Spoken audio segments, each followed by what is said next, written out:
Hey everyone, it's great to be back with you all again. And today, I'm happy to talk about one of my favorite Nintendo franchises, let alone one of my favorite franchises in all of gaming. Metroid! Is it because the US version came out the same year I was born? Well, no. Though that is really cool too.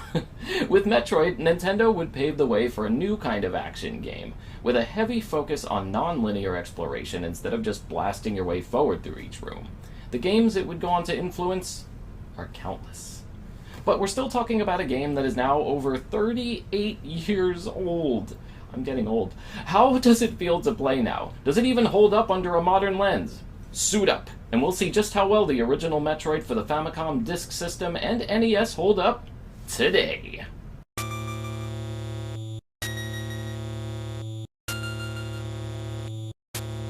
Developed by Nintendo Research and Development Team 1 and Intelligent Systems, published by Nintendo, and released for the Famicom Disk System in August of 1986 for Japan, August of 1987 for the NES in the United States, and in January of 1988 for the NES in Europe, Metroid is an action platformer with a heavy focus on exploration and a non-linear form of gameplay.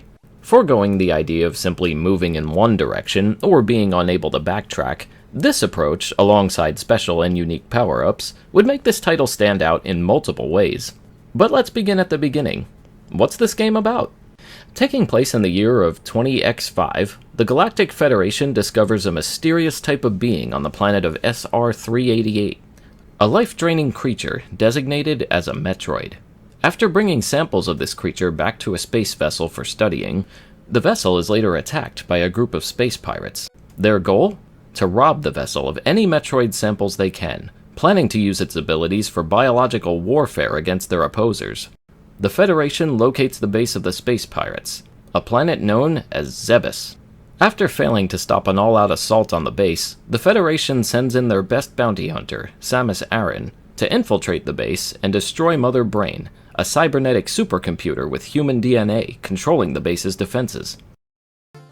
Samus lands her gunship on the surface of planet Zebes, and the adventure begins. Samus moves right and left with the ability to jump and shoot at a very limited range in the beginning of the game. In order to progress forward, you need to obtain the game's first power-up, the Morph Ball. To get this, you have to go to the left side of the screen to obtain it, and then immediately use it to roll back to the next section. From the moment you've begun, the game has already demonstrated that A, you do not go in only one direction to progress, and that B, moving forward in the game will require that you find and use all the other power-ups hidden throughout the planet. Despite the game starting off with a mostly happy and iconic theme song,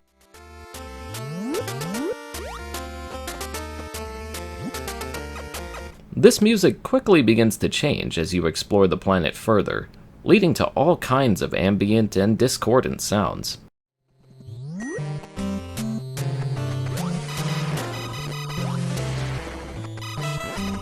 According to the game's composer, Hirokazu Tanaka, this was done intentionally to leave the player feeling like they were encountering a quote-unquote living organism, and to be a direct contrast to the catchier music used in other games at the time.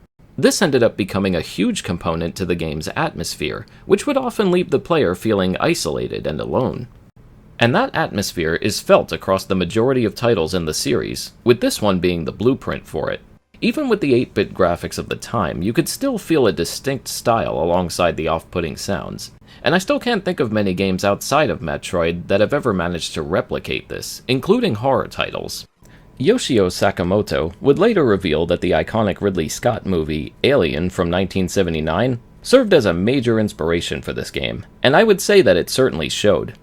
The upgrades and power-ups you find help to make things much more manageable. On top of energy tanks for more health and missile expansions, which can open colored doors and cause more damage to enemies, Samus eventually comes across other abilities, like the Morph Ball I previously mentioned, high jump boots, bombs, a screw attack, and even a special suit called the Varia suit, which changes Samus's appearance and cuts the damage taken by half. This suit would become another staple of the series, in the same way that we view the Master Sword in the Legend of Zelda series. And these things would certainly make the game feel very unique, as turning into a ball and bombing walls to find hidden pathways in such a manner was really something to behold.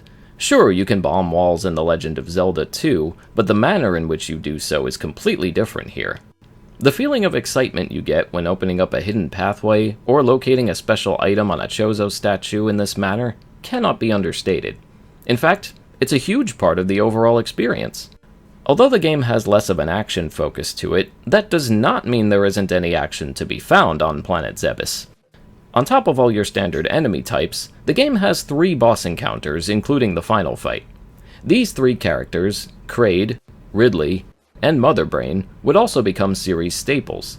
Kraid is a member of High Command among the space pirates, with a lizard-like appearance and a large belly capable of shooting projectiles your way. The next boss, Ridley, the space pirate's commander, is more dragon-like in his appearance and shares a much deeper history with Samus. Later revealed in the Metroid manga, Ridley is directly responsible for an attack that killed Samus's parents when they were a child. Although it has never received an official English translation, there are other ways to look it up. It gives a ton of other information about Samus's backstory as well, if you're ever curious about it. We'll talk about the final boss, Mother Brain, as well as a few other things that made this franchise iconic in a bit, but first I'd like to talk more about the gameplay and controls. The idea behind the gameplay setup is fitting. Samus is forced to investigate a planet they've never visited before, leaving them to feel weak and alone.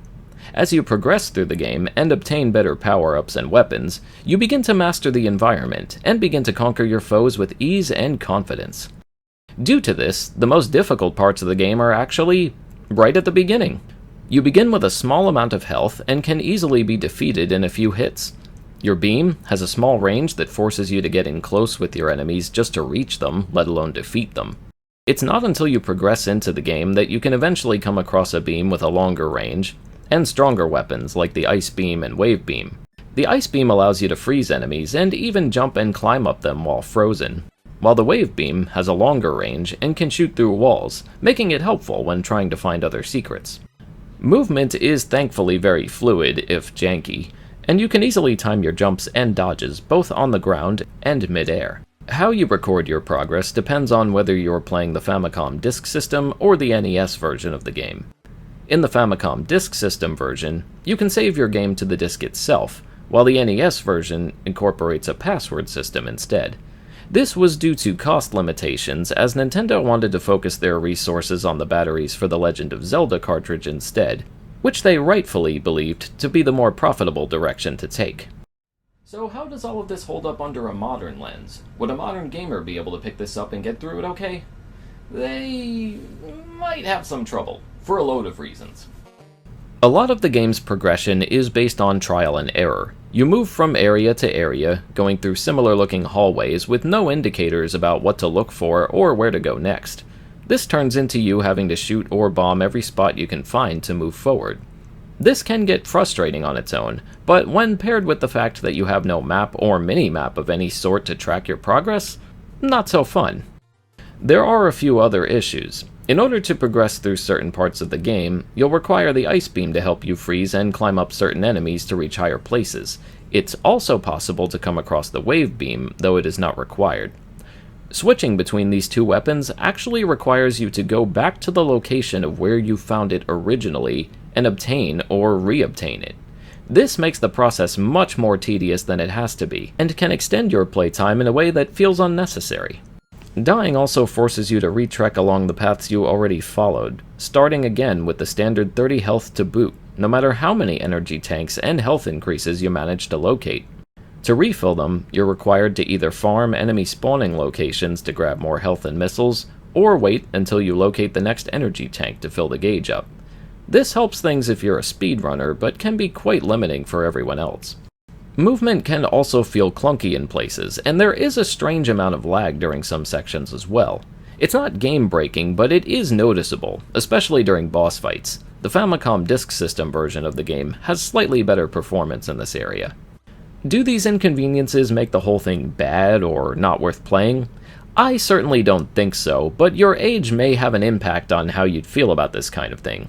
During the time this came out, it was not uncommon for people to grab sheets of paper or graph paper and start drawing their own maps to remember where to go in games like these. Your only source of information was the box and instruction manual. It was a completely different time and mindset for gamers of the late 80s and early 90s. While it was clearly more work just to master a game back then, I have to admit I missed the drive and feelings that came with it. I believe that a lot of the main issues people have with the game start to vanish the more they get used to the environments and enemy dynamics, but it can also feel like asking a lot for modern gamers to put in the level of work it takes to reach that point.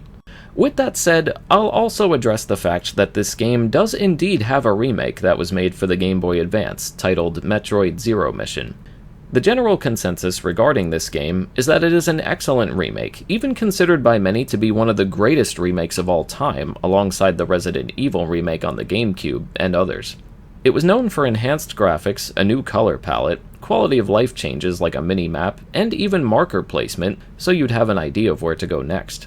I'm planning to make a separate video regarding this game and all of the differences between it and its original title, but I do want to make one specific point about it here. On the internet, you'll see many say that they believe it outright replaces the original game, to the point where you don't even need to look at or try it. I believe this is a mistake, and the reason for that is simple. These two games are completely different experiences. While the main story beats of both are generally the same, almost everything else is changed, to the point where I can't honestly say the remake completely understands the style and feeling of the original Metroid.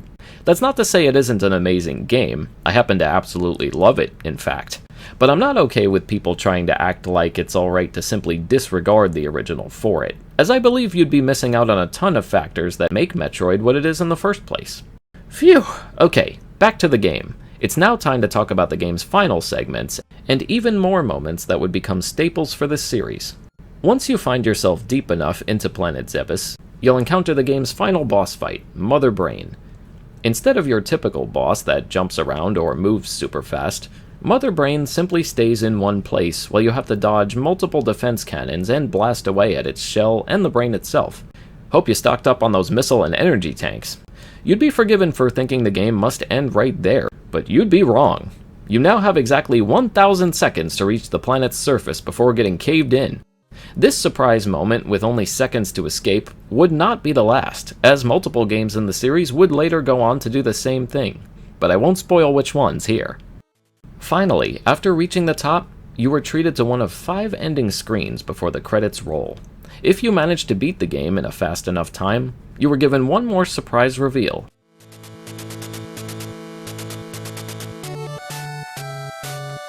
Samus is a woman. Yes, that's right. Intergalactic bounty hunter Samus Aran was revealed to be a woman, and as a result would later be seen as an icon for strong women in the video game world, as this kind of thing was still incredibly uncommon for the time. It's no secret that Samus being a woman was not originally planned, as early marketing for the game did label Samus as he, and Sakamoto would later reveal that the idea came up when discussing the ending possibilities. Thankfully, that decision would pull through and create the legend we now have today.